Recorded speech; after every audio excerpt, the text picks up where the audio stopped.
Hello दोस्तों, मैं प्रियंका स्वागत करती हूं आपका अपने YouTube channel cool kids corner में। देखिए, आज हम बात करने वाले हैं संज्ञा के बारे में कि बच्चों को संज्ञा कैसे सिखाई जाए। तो चलिए वीडियो शुरू करते हैं। देखिए, संज्ञा जिसे हम इंग्लिश में नाउन कहते हैं, नाउन के ऊपर मैंने वीडियो बना रखा है। अगर आपने नहीं देखा है और आप इंटरेस्टेड हैं तो लिंक मिल जाएगा आपको डिस्क्रिप्शन बॉक्स में, आप वहाँ पर जाकर देख सकते हैं। देखिए, संज्ञा जिसको हम इंग्लिश में कहते हैं नाउन, इसकी डेफिनेशन होती है किसी प्राणी यानी कि व्यक्ति, जगह, वस्तु के नाम या मन के भाव को संज्ञा कहते हैं। ये होती है संज्ञा की परिभाषा। इसे आप बच्चों को इजी तरीके से सिखा सकते हैं कि इस दुनिया में जितनी भी चीज़ें हैं सबका कुछ ना कुछ नाम है, चाहे वो लिविंग थिंग हो चाहे वो नॉन लिविंग थिंग हो। यानी कि अगर मेरे पास ये है तो इसका नाम भी पेन है, अगर मेरे पास ये कागज़ है तो इसका नाम भी कागज़ है। तो दुनिया में जितनी भी चीज़ें हैं सबका कुछ ना कुछ नाम है जिसे हम संज्ञा कहते हैं, या हम उसे नाम शब्द भी कह सकते हैं। तो बच्चों को सिर्फ इतना ही समझाना है कि किसी के भी नाम को, चाहे वो किसी इंसान का नाम हो, जानवर का नाम हो, जगह का नाम हो, किसी भी चीज़ का नाम हो, उसे हम संज्ञा कहते हैं। तो ये तो हो गई संज्ञा की परिभाषा। देखिए, उसके बाद हम कुछ एग्जाम्पल देते हैं, जैसे कि मोहन एक लड़के का नाम है तो ये है संज्ञा। आगरा एक जगह का नाम है तो ये है संज्ञा। किताब भी एक वस्तु का नाम है तो ये है संज्ञा।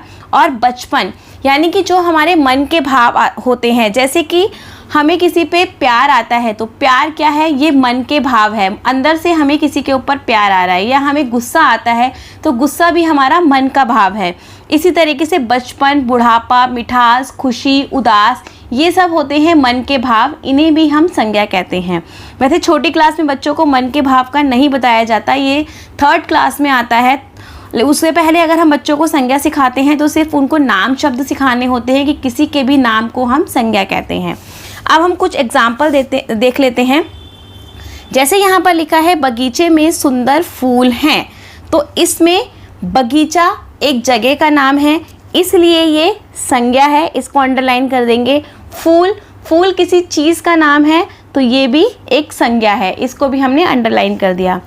मुझे आज आगरा जाना है, इसमें आगरा एक जगह का नाम है, बाकी कोई भी नाम इसमें नहीं दे रखा, तो आगरा क्या है, संज्ञा है।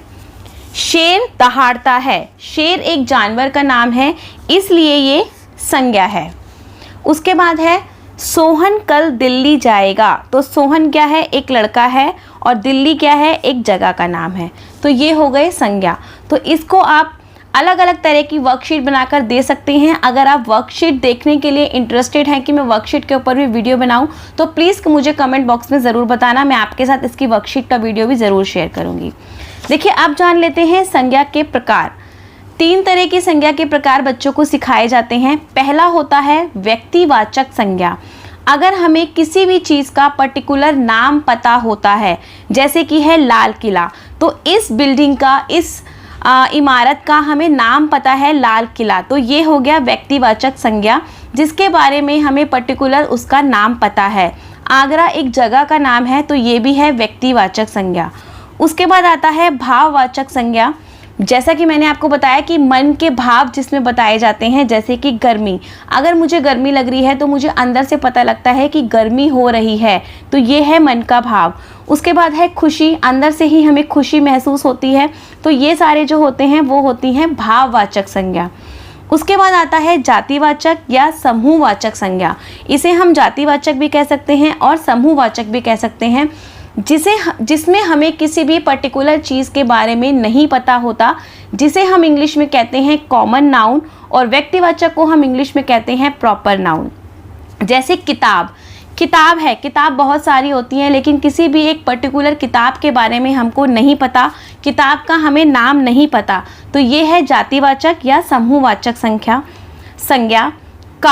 कार भी बहुत सारी होती हैं, लेकिन हमें किसी एक पर्टिकुलर कार का नाम नहीं पता, तो ये भी है जातिवाचक या समूहवाचक संज्ञा। नदी भी बहुत सारी हैं, इसमें हमें किसी एक नदी के बारे में नहीं पता, तो ये भी है जातिवाचक संज्ञा। इसी तरह 3 होते हैं, व्यक्तिवाचक, भाववाचक और जातिवाचक। व्यक्तिवाचक में हमें पर्टिकुलर नाम पता होना चाहिए किसी चीज़ का, तो वो होती है व्यक्तिवाचक संज्ञा।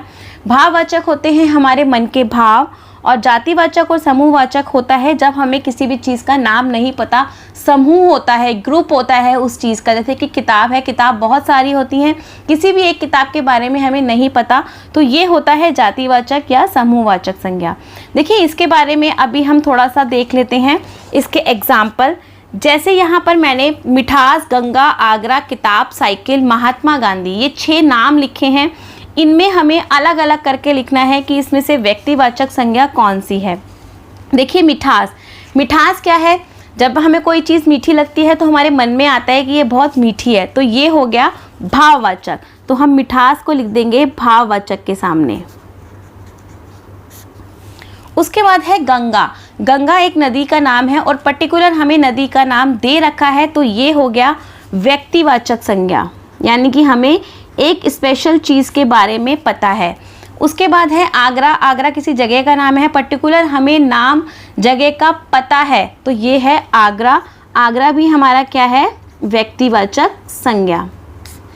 उसके बाद है किताब। किताब बहुत सारी होती हैं, किसी एक किताब के बारे में हम बात नहीं कर रहे, यहाँ पे हमें किताब का नाम नहीं पता, तो किताब हो गया जातिवाचक संज्ञा। उसके बाद आता है साइकिल। साइकिल भी बहुत सारी होती हैं, बहुत सारे ब्रांड की होती हैं, किसी एक ब्रांड के बारे में हमें नहीं पता साइकिल, तो साइकिल क्या हो गया? जातिवाचक संज्ञा। उसके बाद है महात्मा गांधी। महात्मा गांधी हमें एक स्पेशल नाम पता है किसी का, तो ये भी हो गया व्यक्तिवाचक संज्ञा, महात्मा गांधी।